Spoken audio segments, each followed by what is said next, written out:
ఎందుకు మీరు అంబేద్కర్ పథకాన్ని పేరు తీసేసి జగన్ పథకాన్ని ముందుకు పెట్టారు? అంబేద్కర్ కంటే నువ్వు గొప్పవాడివా? జగన్మోహన్ రెడ్డి నువ్వెంత, నీ బతుకెంత, నీ స్థాయి?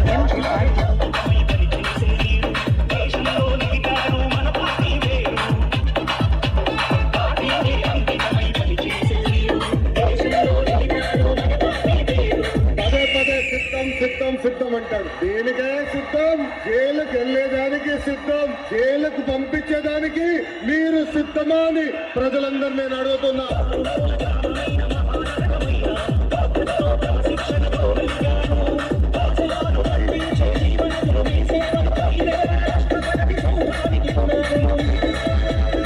చాలా మొండి మనిషిని. ప్రజా సమస్యలకు వచ్చేటప్పటికి నా అంత మొండివాడు జగన్ చూడవు చెప్తున్నా. మామూలు రాజకీయ నాయకులు చూసావు, విప్లవకారుడు రాజకీయ నాయకుడికి ఎలా ఉంటుందని రోజు చూపిస్తాను.